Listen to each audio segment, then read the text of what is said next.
আমার না তোমাকে অনেক ভালো লাগে, আমি তোমার সাথে রিলেশন করতে চাই। I love you. তুই আমার সাথে রিলেশন করবি? তোর কি যোগ্যতা আছে? তুই কি করস? যোগ্যতা মানে কোন ধরনের যোগ্যতা লাগবে? আমার মতো সুন্দরী মেয়ের সাথে রিলেশন করবি? তোর যোগ্যতা লাগবে না? তোর কি যোগ্যতা আছে?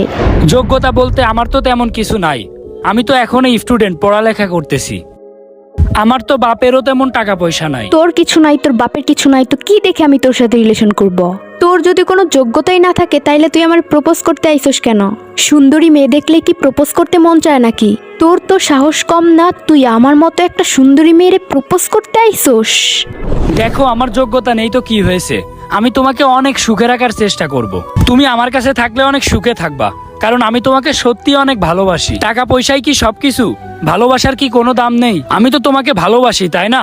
আজ না হয় আমার টাকা পয়সা নেই, কিন্তু এমন একটা দিন আসবে, সেদিন আমারও অনেক টাকা পয়সা হবে। সেই টাকা পয়সা দিয়ে আমি তোমাকে সুখে রাখার চেষ্টা করব। কিন্তু আপাতত এখন তো আমার কোনো টাকা পয়সা নেই, এখন তো আমি তোমাকে কিছুই দিতে পারবো না। সুন্দরী মেয়েদের সাথে রিলেশন করতে হলে টাকা লাগে, টাকা ছাড়া দুনিয়া চলে না। তুই ভাবলি কি করে আমার মতো একটা সুন্দরী মেয়ে তোর মতো একটা খ্যাত ছেলের সাথে রিলেশন করবে?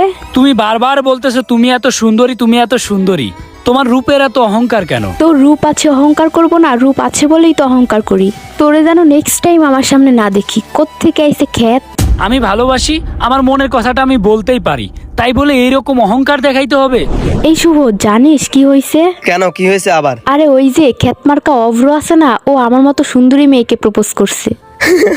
কি, ওর মতো একটা খ্যাত তোরে প্রপোজ করছে? তো তুই কি বলছস? আরে ওরে আমি রিজেক্ট করে দিছি। ওর মতো ছেলের সাথে রিলেশন করলে কি আমার মান সম্মান থাকে? আরে হ্যাঁ, তুই ঠিক বলেছিস, এসব খ্যাত ম্যাত কি তোর সাথে যায়?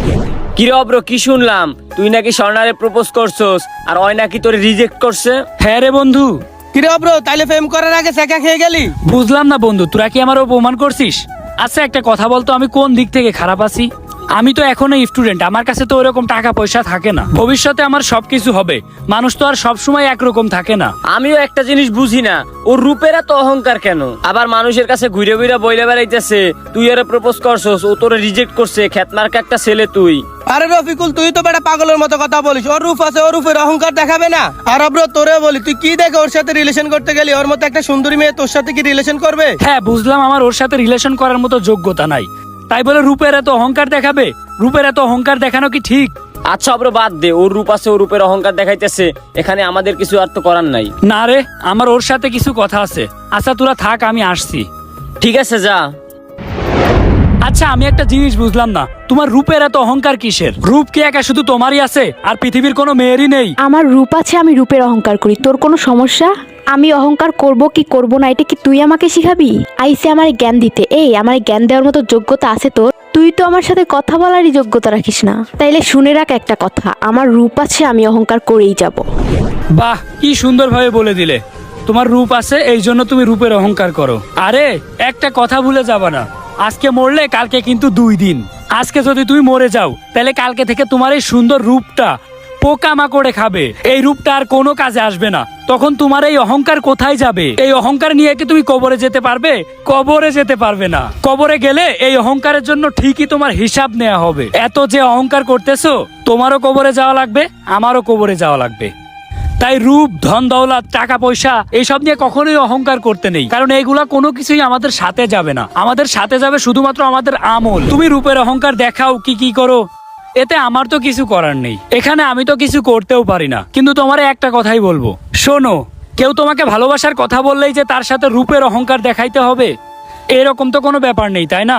একটু অহংকার না করলেও তো হয়। তুমি যদি অহংকার না করো, তাইলে দেখবা তোমার জীবনটা অনেক সহজ হয়ে যাচ্ছে। আর তুমি যদি এত পরিমাণে অহংকার দেখাও নিজের রূপ নিয়ে, নিজের ধন দৌলত নিয়ে, তাইলে তুমি জীবনে কখনোই সুখী হইতে পারবে না। তুমি কখনোই মানুষের সাথে মিশতেও পারবে না। তুমি রূপের অহংকার করো, কোনো সমস্যা নেই, কিন্তু রূপের অহংকার করার আগে একটা কথাই চিন্তা করবা, সব মানুষ কিন্তু মরণশীল। আমার এই কথাই বলার ছিল, আর কোনো কথা বলার নেই, তুমি যাইতে পারো। বর্তমানের সুন্দরী মেয়েদের ভিতরে রূপের অহংকারটা একটু বেশিই কাজ করে। তারা হয়তোবা ভুলে যায় যে সবাইকে একদিন মরতে হবে।